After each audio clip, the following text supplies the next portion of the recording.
Pope Francis about to announce the existence of extraterrestrial life.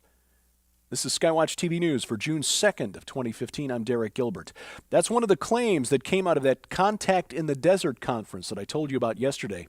Daniel P. Sheehan, constitutional attorney, public interest lawyer, trained at Harvard, possibly best known for his work on the Pentagon Papers case. He also served on the team that sued Kerr-McGee on behalf of whistleblower and labor activist Karen Silkwood. You may remember the movie. Meryl Streep played the role of Karen Silkwood. He also served as legal counsel for Dr. John Mack. He's the Harvard professor, head of the psychology department there, who did extensive research into the alien abduction phenomenon. And by the way, concluded, Dr. Mack did, that there were profound parallels between the accounts of those who claimed to have been abducted by aliens and survivors of satanic ritual abuse.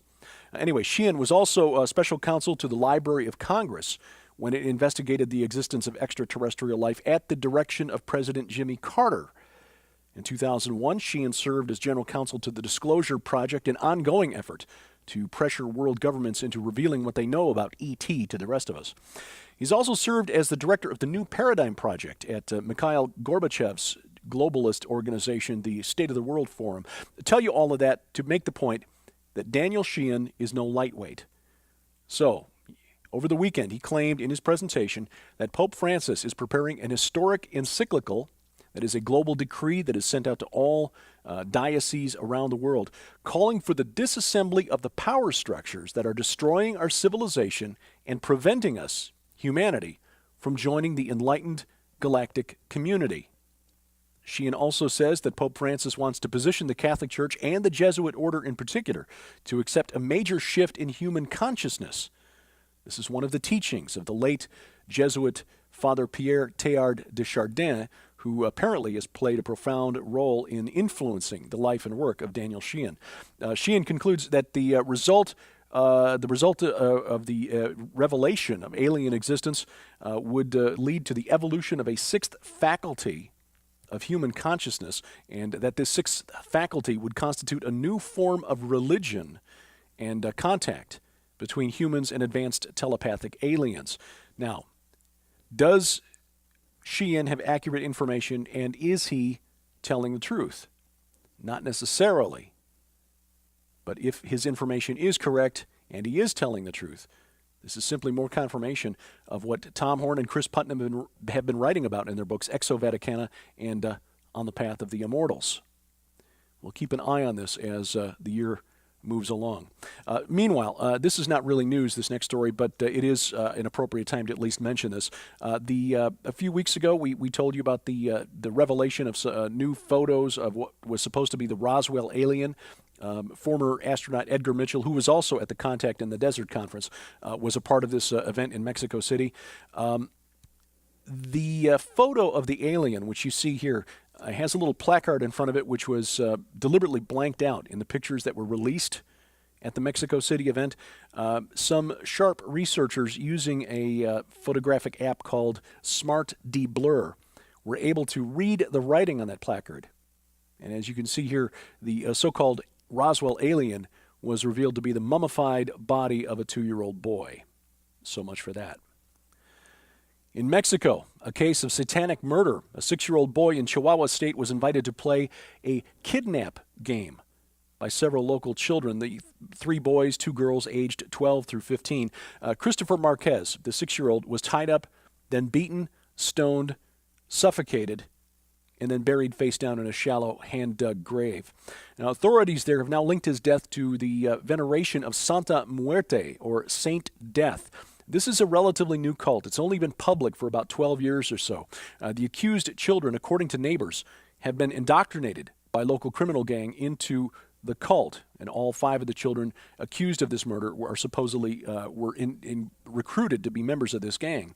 Now, in Mexico, which is officially a Roman Catholic state, people will pray to saints when they need spiritual help, but they will often turn to Santa Muerte when they're looking for some more practical assistance from the supernatural realm, revenge, or protection from an enemy. Santa Muerte is very popular among criminals and among law enforcement officials. Apparently, Santa Muerte doesn't take sides in the ongoing struggle between good and evil. Devotees of Santa Muerte leave offerings of candy, tequila, and cigarettes at small shrines like the one you see on your screen here. She's considered the patroness, maybe not patron saint, but at least patroness of Mexican drug gangs. And this cult is spreading. In the dozen years or so that this cult has been public, it is Santa Muerte has drawn between 10 and 20 million followers. And with up to 20 million Mexicans residing in the United States, shrines to Santa Muerte are beginning to pop up in Mexican communities throughout the United States.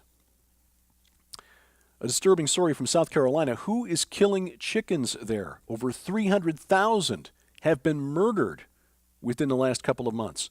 Sophisticated alarms in these cases were turned off and ventilation systems deactivated, fans to cool adult birds, heating systems to keep newborn chicks warm from freezing to death. This is called by officials in South Carolina the largest crime against industrial poultry farms in U.S. history. The estimated loss to the company that owned the birds, Pilgrim's Pride, estimated at $1.7 million. But the scary part of this story is not so much the financial loss that Pilgrim's Pride will take, the higher prices that we may pay because of the reduced supply of chicken in our grocery stores, but it's the vulnerability that this case illustrates of American agribusiness to acts of terror, sabotage. You see, police suspect that a local poultry farmer who saw his neighbors as his enemy may be responsible for these crimes. Now imagine what an organized effort against poultry operations, hog farms, feedlots, imagine what they could accomplish with a little time, effort, and planning. American agribusiness is the heart and soul of our economy, and devastation that it could wreak on our economy as a whole is almost beyond imagining.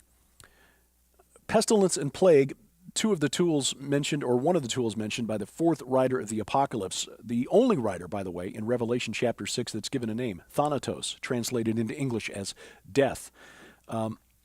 MERS, the Middle East Respiratory Syndrome, has broken out in South Korea. 25 cases there, 2 have died.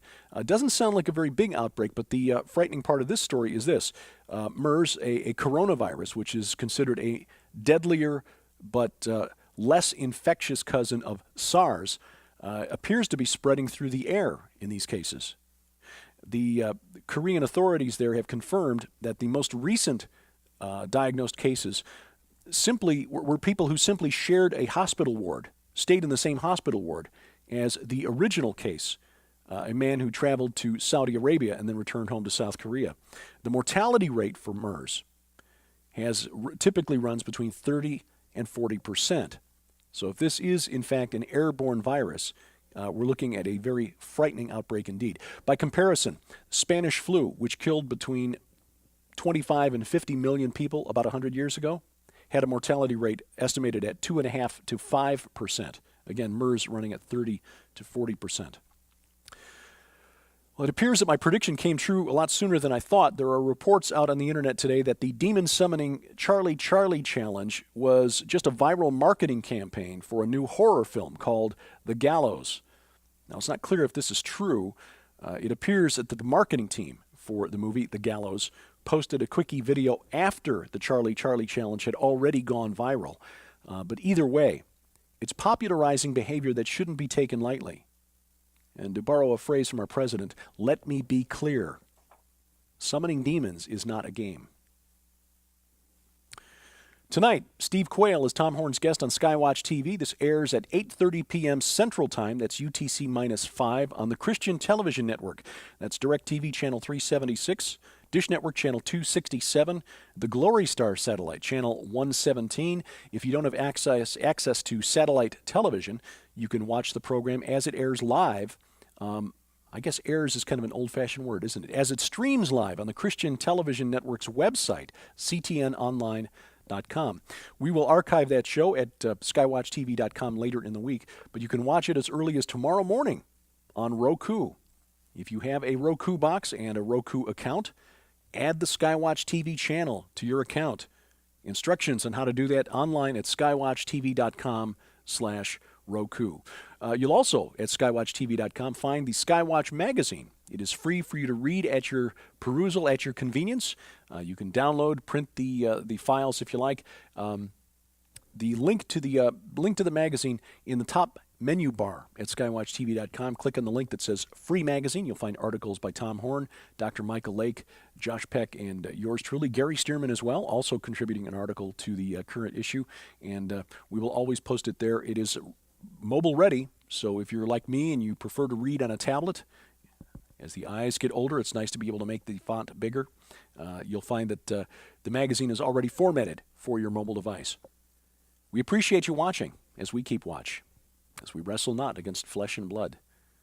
I'm Derek Gilbert, and this is Skywatch TV.